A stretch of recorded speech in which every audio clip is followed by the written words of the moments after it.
Hi, everybody. Hold on. Let me just give you 1 sec. I'm just going to another room here. That'll be quieter.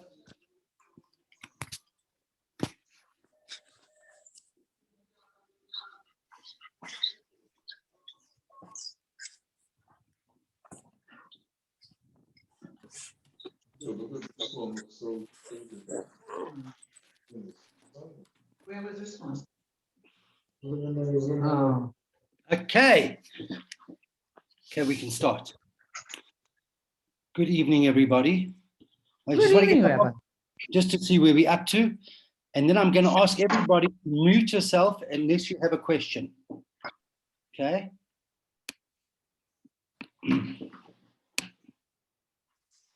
I don't know what it's supposed to do.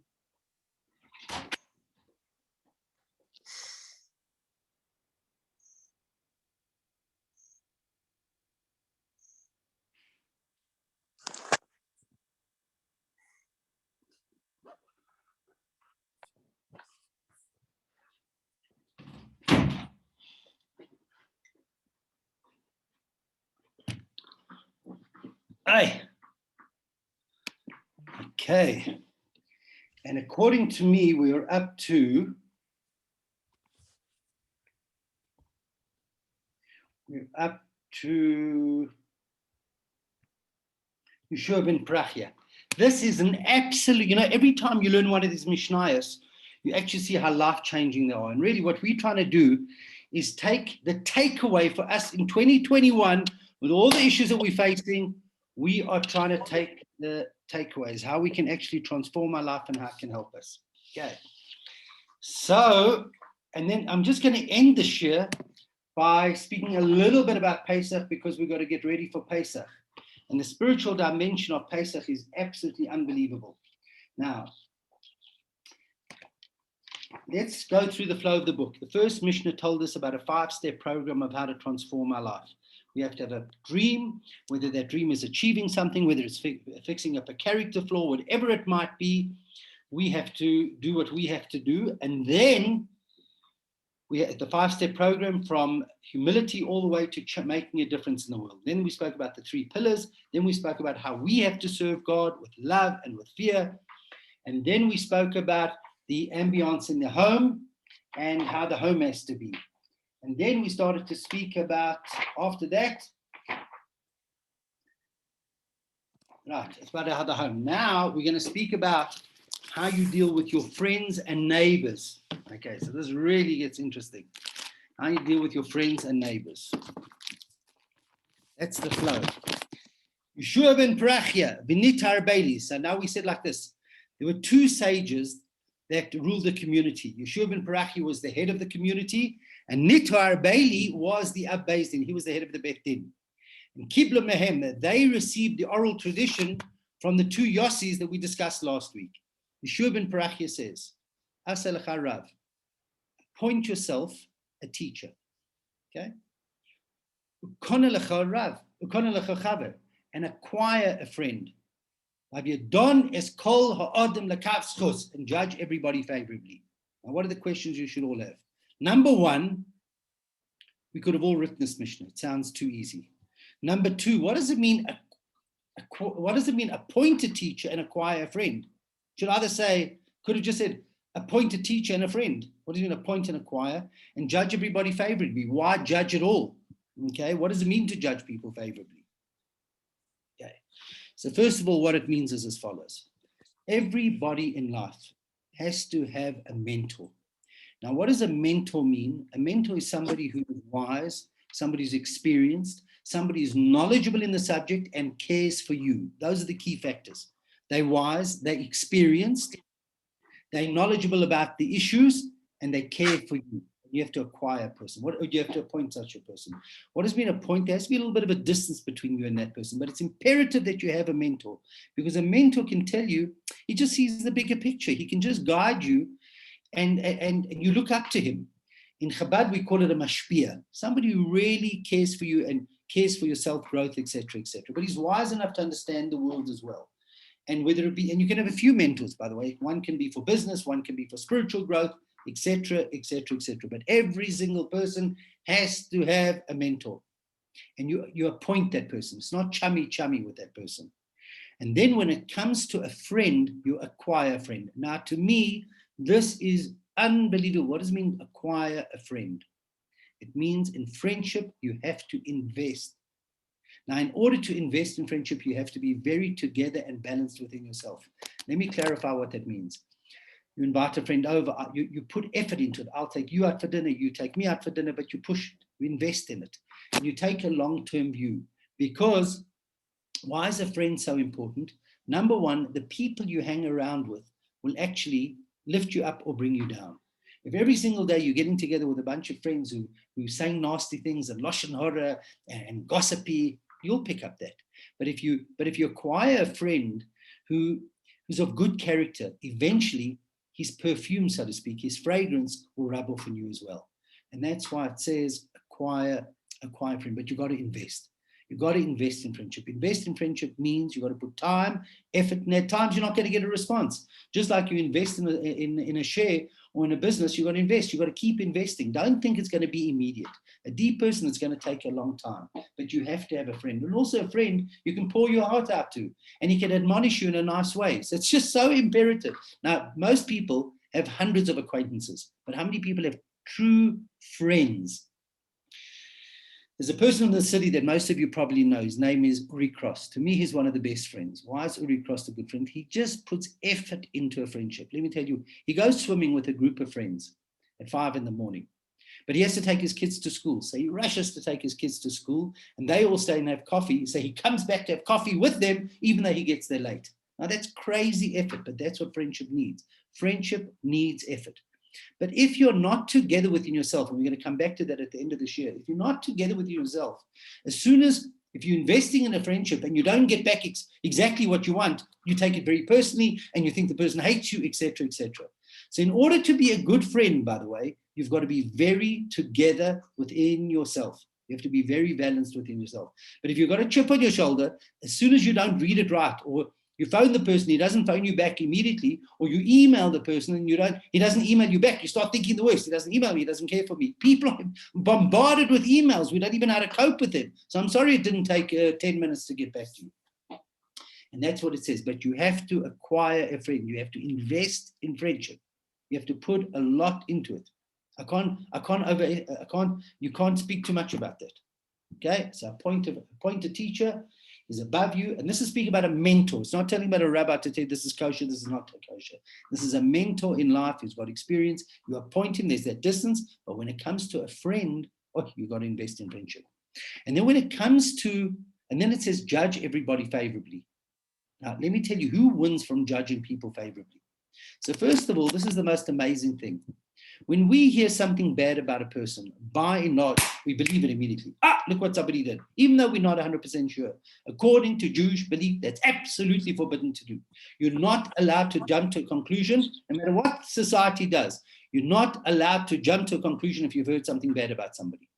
And even if you know now that the person has done bad, you've got to say, well, he mucked up or whatever, but you've got to judge favorably at all times. That's Jewish law. So it's amazing. When we hear bad about somebody, we jump to the conclusion, the person did bad. We try him even before he's had a proper court case. But this is this. If a person does good, we say it's for an ulterior motive. The only reason why he did good is because of an ulterior motive. Look how warped our mind is. So why do you judge people favorably? Number one, the benefit is for you. What does it mean for you? Because if you judge people favorably, your mind is positive. But if you keep judging people negative, if you keep looking for the bad, your mind is full of snakes and scorpions.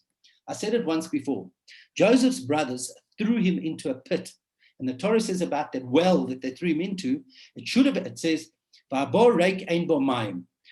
well was empty and it had no water. What does it mean it was empty and it had no water? Rashi says if it was empty, for sure it had no water. Why does it say it was empty and it had no water? So Rashi says it should have had water, but when the well is empty of water, it doesn't stay empty. What comes in? Snakes and scorpions. And commentary says on a down-to-earth lesson, this is a well. Your brain is a well. When your brain is full of water, when it's good of good things, and you're thinking positive, it's got great water in it. You're teaching, you're learning. But if you take out the water, You know, it's going to be that snakes and scorpions, negative. So when you start judging people negatively, you're the one who suffers. Because what happens? You judge this one negatively and you judge that one negatively. And then you go to a restaurant and you're not happy with your seat and you're not happy with your food and everything is bad. Your whole life becomes bad. So the benefit for you for judging people favorably, it gets you right. Your disposition becomes good. But if you're judging people negatively, you suffer. You become a miserable person. Now remember, these aren't sayings, these are tools for life. So if until now you look in the mirror and say, gee, I've become a really negative person, well, judge people favorably and always just look at the good. You've gone out for dinner and you've moaned about your seat and you've moaned about this and everything bad. When you walk out, don't say anything. Just say, gee, the food was great. Teach yourself to look for the good. Find the one thing that was good. When you do that, your mind starts to change. You start to think positive. The benefit is for you. But then there's a benefit for the person you're judging as well. Because when you judge somebody positively, you bring out the good in the person. So it's good for you and the person.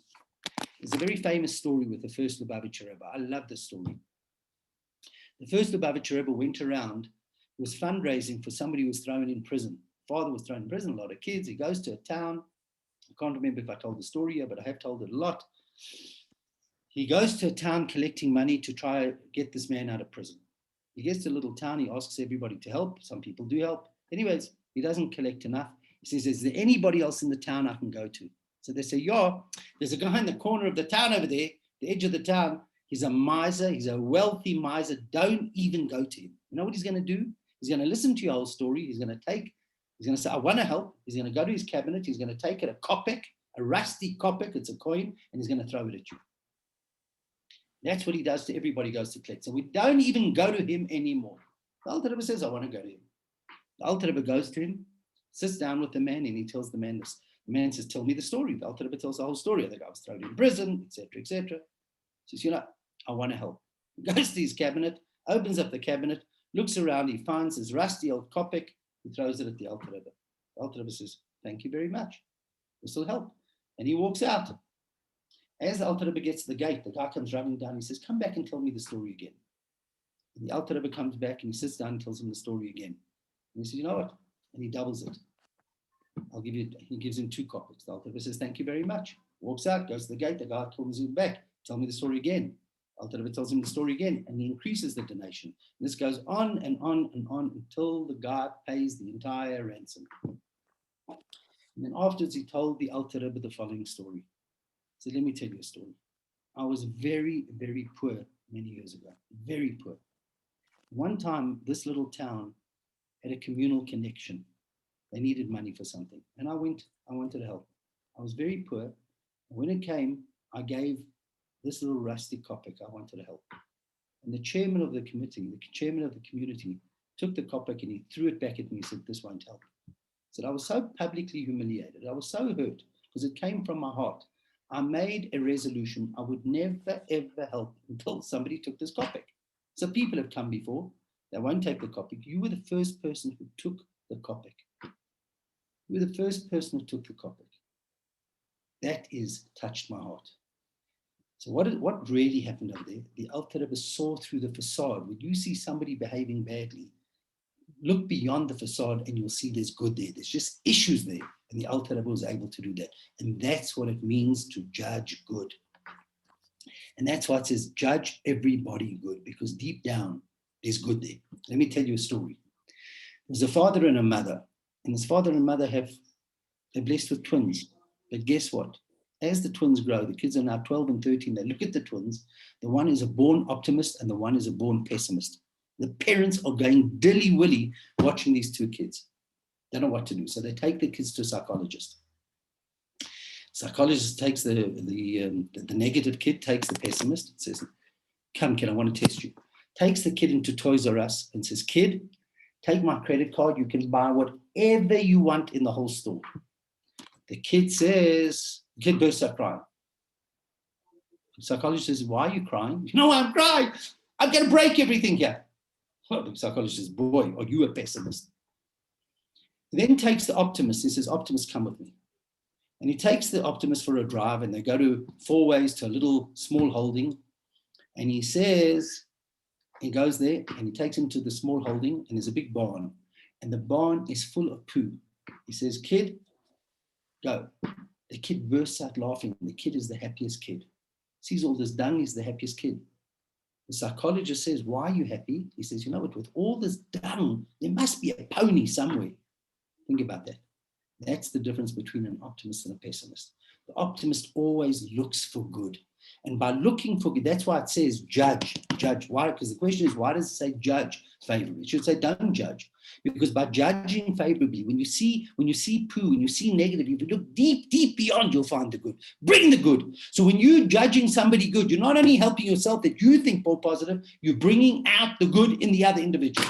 That's what says judge good. Now, let's bring the story closer to home. Why? If you think about it, all of us could have written this, right? Appoint a teacher, appoint a mentor, acquire a friend, judge people favorably. Why is this so important?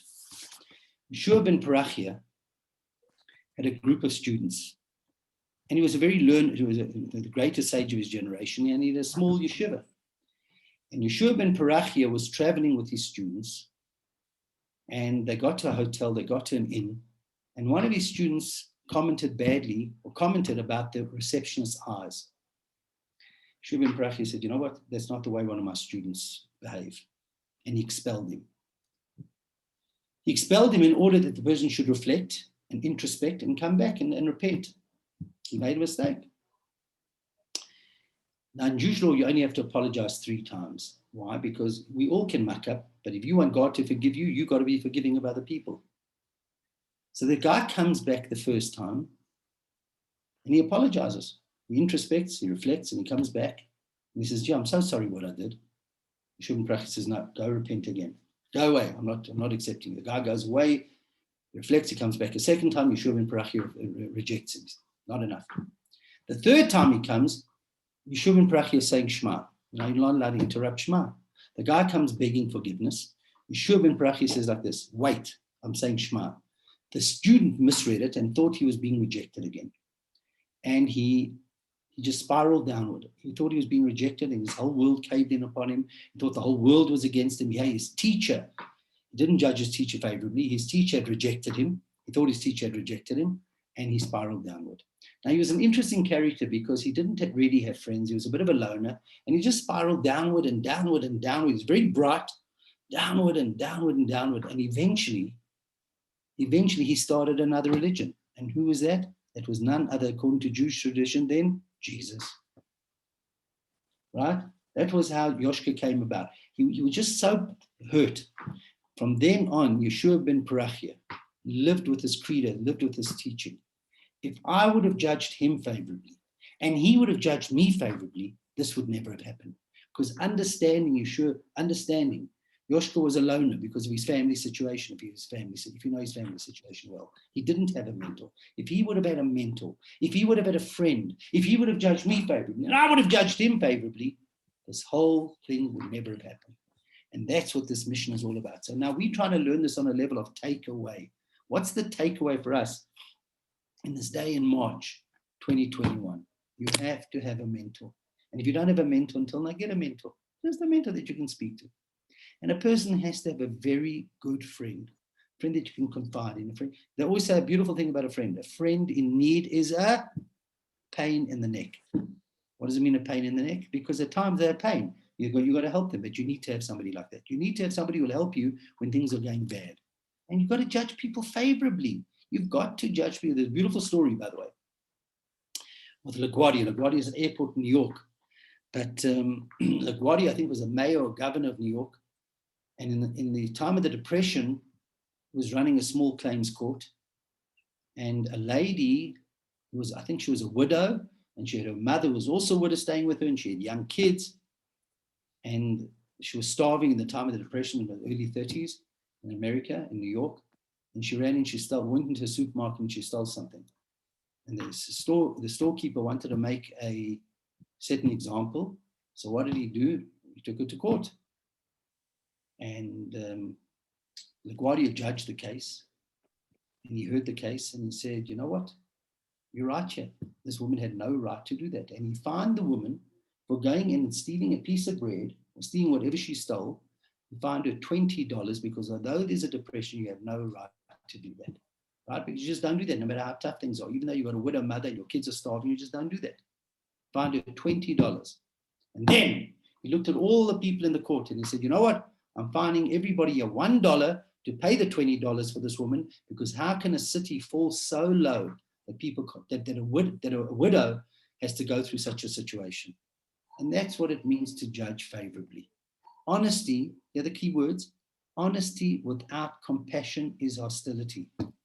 And as the Rabbi used to say, it's more important to be kind than to be right. And that's what we've got to take from this Mishnah. We've got to take the spin-off from this. When you're thinking positive, the law of attraction, you create positive, you pull positivity to you. And sometimes in life, things feel that they're falling apart all over the place. The truth of the matter, if you just follow the dots, eventually things come out, and what you think were your worst times or the best times are actually your best times, and judge it favorably. How do you do all of this?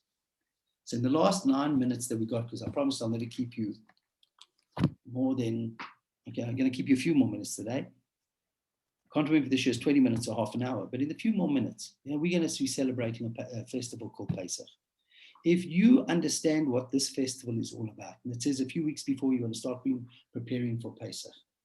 Pesach teaches you how to find a mentor. Pesach teaches you how to be a good friend and to find a good friend and to judge people favorably. If you understand the Seder well, what prevents us from changing? What prevents us from becoming the people we could become? There's a thing called chometz. What does it mean, chometz? The difference between, in Jewish law, the definition of being frum, this is my definition, is serving God by living life to its fullest, bettering yourself and bettering the world around you. Now, in order to do that, you have to have a good ego. But even if you've made mistakes in life, you still have to have a good ego. You have to feel good about yourself. Where do you get ego from? You either get ego from your astrological sign, the way you were born. Nurture plays a major role. If your parents uplifted you all the time. And the third thing is, of course, the Torah says you get it from challah, from bread. That's why you have to eat bread on Shabbos. Bread gives you a good ego. In other words, because why? Everything has a soul. The soul of bread is ego. So in other words, bread gives you flesh. That's why you put on weight. But it also gives you carbohydrate, whatever that means. But it also gives you ego. Because by divine providence, think about it, it's not symbolic. It's the real, genuine energy. It's the soul of bread. It's flour, water, and a bit of yeast, and this thing is inflated. And by eating it, you get a bit of an inflated ego. You feel good about yourself. And that's why there's a mitzvah to eat challah every Shabbos, because Shabbos blesses the days of the week. And you want to have your week full. You want to feel good about yourself. The problem with too much ego is it leads to arrogance. And that's why, and arrogance is a terrible thing, because once you've got arrogance, you don't grow. You stop listening when you have arrogance. Go back to the first Mishnah. When you have chometz, when you have arrogance, when you're not humble, you stop listening, and that's when things go south. Now, when you come home and you're full of chometz in your character, it doesn't just stay with you. It penetrates your walls. It penetrates your cupboards. This negative energy, like COVID-19, which you can't see, it goes all over the place. That's what arrogance does. There's a foul smell, a spiritual smell in the house. Okay? That's why 3 weeks before Pesach, you start cleaning the extension of you. You start cleaning the extension of your house. You go in and you clean your cupboards. And you take out your cupboards. And you take out your clothing. You take out wherever chometz might have been. That gets rid of the chometz from your house. So it's a spiritual spring cleaning. And it comes the day before Pesach. Your house has been removed from those negative COVID energies, those negative chometz energies. Comes the day before Pesach. And if you put infrared glasses on, you look inside us, we have a soul. The soul is 10 parts, right? And if you look into Jewish law, what do you do the night before Pesach? You take a candle. The candle is the soul. And you go around every nook and cranny, and you look for chometz with it. What are you looking for? In case there's a piece of chometz attached itself to one of the 10 parts of your soul, by you doing that physical exercise and going around, even if you live in a 1-bedroom or studio apartment, you go around, you're getting rid of the chometz from the 10 powers of your soul. You then null it, you burn it, you get rid of it, you sell it. You are chometz free in Pesach. You come back Pesach night. And what I want to spend the last 5 minutes of every shir discussing is the Seder. Because if you can only be a good friend, as the Mishnah said, when you're together within yourself. You can only be together within yourself when you're chometz free and you've got out of your own Mitzrayim, you've got out of your own Egypt. What does the Hebrew word Egypt mean? Mitzrayim, constrained. For some, it's character flaw. For some, it's learning disability. For some, it's insecurities. For some, it's lust. It's a variety of issues. But you've got to get rid of it. You can't stay in Egypt all your life. It's 2021. It's time for all of us to get out of our own Egypt. The Seder, the Haggadah, if you don't know it well, looks like an ADD book. It's all over the place. Yeah, it's there. You're saying, I got it. It looks crazy. I promise you, if you know it well, it's the best book that was ever written to transform your life. Now, think about what we do at the Seder. We come back, we'll discuss the Seder plate closer to Pesach, because the Seder plate has 10 parts to it, corresponding to the 10 powers of the soul. Now, if you look at the 15 things that you do, I'm going to post it on the chat, by the way. There are different ways of teaching it. So this is the way I teach it, but I will post you from somebody else. But you'll see that there's 15 things that you do at the Seder table enables you to be a perfectly balanced person, that you're able to be the best friend, you're able to be a mentor, teacher. I promise you, it's the most beautiful thing. What's the first of the 15 things you do? You do Kaddish. What does Kaddish mean? Well, we say Kaddish on Friday night. We say Kaddish on Yom Tov night. Kaddish means you separate. You separate Friday night from the mundane days of the week. That Friday night is different. That's why you make Kaddish. Yom Tov is different. The first thing you do that you need to do to transform your life, to change your life, is Kaddish. You have to be able to start anew. You can't wallow in guilt about the things that you've done wrong, because you'll just never get out of them. So you put that aside. The first thing you do is Kaddish. You start anew. You separate yourself. I am a new person. You've got to do that. So you think about your life, which areas you want to fix up, and you decide to do it. The biggest problem with most of us, by the way, we can't Kaddish. We can't do it. We resolve it. The best example is a diet.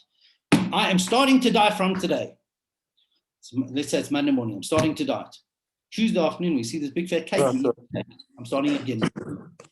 So we can't Kaddish. Or I'm undertaking not to do this, and somebody insults us, we get all hurt and we fall down. Kaddish is about starting anew. That is the very first step to transform your life. And that, I want to leave that as an exercise for us. Let's all say, let's think about our lives. Let's put it into a pie chart. The pie chart is my relationship with Hashem, my learning, my gathering, my relationship with my family, my relationship with myself. Think about everything. Think about one or two things you're going to do, and let's resolve to Kaddish, to start anew and fix up. But I can't even go further, because I promised you I wouldn't keep you a minute later, and my time is up. So the next exciting episode will be next week, and I thank you all for joining. If you have any questions, you can WhatsApp me privately. Thank you so much for joining.